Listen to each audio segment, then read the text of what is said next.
Dear friends, मैं आप लोगों के लिए एक बहुत ही बेहतरीन वीडियो लेकर आया हूं। वो क्या आप लोग थंबनेल देखकर समझ गए क्या है वो, कि कैसे हम आसानी से सीटेट एग्जाम को क्रैक कर सकते हैं, उसमें ज्यादा से ज्यादा नंबर हम कैरी कर सकते हैं, ऑब्टेन कर सकते हैं। तो आप लोग देखिए, यहाँ पर सिंपल सा रूल है जो आप लोगों को बताऊंगा यहाँ पे, जिसको फॉलो करके जो है किसी भी एग्जाम को, सिर्फ सीटेट नहीं किसी भी एग्जाम को हम आसानी से क्रैक कर सकते हैं। तो देखिए क्या है वो। तो सबसे पहले आप लोग देख पा रहे हैं कि किसी भी एग्जाम को क्रैक करने से पहले हमको क्या समझना है। देखिए नंबर 1 में दिया गया है, क्या दिया गया आप लोग देख सकते हैं।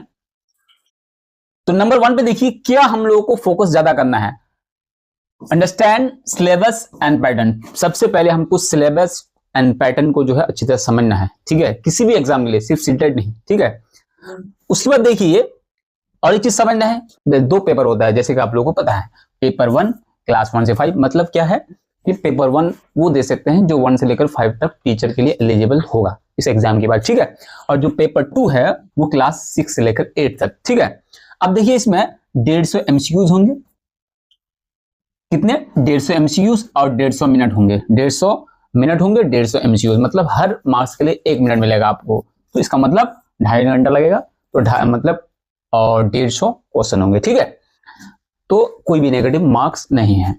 उसके बाद देखिए नंबर 2 पर फोकस क्या करना है, फोकस ऑन सीडीबी। सीडीबी क्या है, psychology, psychology in the sense, तो यहां पर सीडीबी लिखा गया है। सीडीबी मतलब चाइल्ड डेवलपमेंट एंड पैडागोजी, जो स्पेशली क्या है वो चाइल्ड के साइकोलॉजी, मतलब इसमें क्या है चाइल्ड के बारे में अलग अलग रिसर्चर्स हैं, उसके बाद अलग अलग साइकोलॉजिस्ट है जो अपना पॉइंट ऑफ व्यू दिया, अपना नजरिया, अपना थ्योरी पेश किया है, जिसमें बताया गया कि बच्चों को कैसे सिखाया जाता है। तो किन लोगों ने दिया है आप लोग देख सकते हैं। थ्योरीज जो है जो ज्यादा हम लोग को ध्यान देना है, प्याजे, जिसको प्याजेट बोलते हैं, कोलबाग, वाइगोस्की, इसमें 30 मार्क्स मिलेगा। 30 मार्क्स मतलब इन तीनों में नहीं मिलेगा, लेकिन इनकी थ्योरी जो है बहुत ही इंपॉर्टेंट है। अगर सीडीबी का नाम आया और इन तीनों का नाम ना आए, ये होगा नहीं। तो ये तीनों को बहुत ही अच्छी तरह से पढ़ना है, किसी भी टेट के लिए जो है बहुत ही इंपॉर्टेंट है। तो यहाँ पर सीटेट की बात हो रही है, ठीक है। तो सीडीबी में 30 मार्क्स मिलेगा। और आप लोगों को ये भी पता है कि टोटल कितने सब्जेक्ट होते हैं, 5 सब्जेक्ट्स होते हैं, ठीक है। हर एक में 30 मार्क्स, तो कितना होगा 150 मार्क्स। तो समझ गए। Strong command on subject, subject पर अच्छी तरह हमारा कमांड होना चाहिए, मतलब क्या होना चाहिए, एक पकड़ होनी चाहिए, उसका मतलब मजबूती हमको होनी चाहिए कि हम उसको समझ पाए, उसमें जो है अच्छी नॉलेज होनी चाहिए, तभी हम क्रैक कर पाएंगे। जैसे कि अगर साइंस के स्टूडेंट है उनके लिए क्या है, मैथ एंड साइंस, और आर्ट्स के स्टूडेंट है तो सोशल साइंस, और उनमें क्या है इंक्लूसिव एजुकेशन बनना है जो टॉपिक है। उसका लैंग्वेज है 1 and 2। तो लैंग्वेज 1 में क्या होता है, हिंदी होता है, उर्दू होता है, बंगाली होता है, जितने भी फर्स्ट लैंग्वेजेस हैं वो लैंग्वेज 1 है। और लैंग्वेज 2 ज्यादातर क्या होता है, इंग्लिश होता है, ठीक है।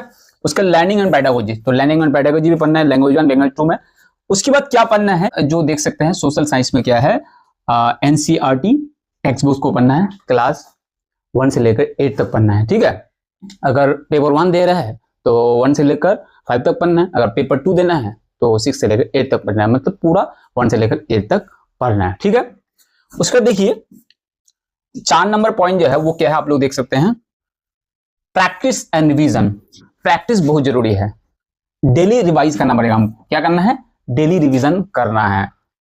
तो अब देखिए सबसे पहले क्या करना है, हमको प्रैक्टिस तो करनी है, क्या करनी है, प्रीवियस ईयर पेपर्स, पिछले 10 साल, मतलब पिछले अगर 10 साल नहीं कर पाएंगे, कम से कम 3-4 साल, पिछले 3-4 साल वाले क्वेश्चंस को जो है हमको रिवीजन करना है, प्रैक्टिस करना है, देखना है, उसको सॉल्व करना है, ठीक है।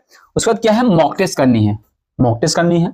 उसके बाद सक्सेस मंत्रा क्या है, ये तो हो गया, कंसिस्टेंसी इज की, मतलब लगातार करना पड़ेगा।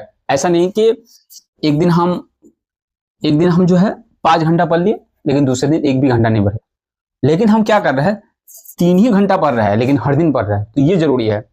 अगर मान लेते हैं 1 घंटा भी पढ़ रहा है लेकिन हर दिन पढ़ रहे हैं, अगर ये एग्जाम्स जो होता है वो 2 महीना पहले या 3 महीना पहले जो है उसका अनाउंसमेंट होती है, उसके बाद ही एग्जाम होता है।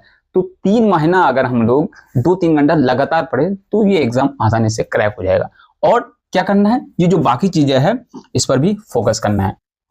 हर सब्जेक्ट पर जो है आप लोगों का कमांड होना चाहिए, अच्छी तरह से उसको जानकारी होनी चाहिए, तभी आप क्रैक कर पाएंगे, ठीक है।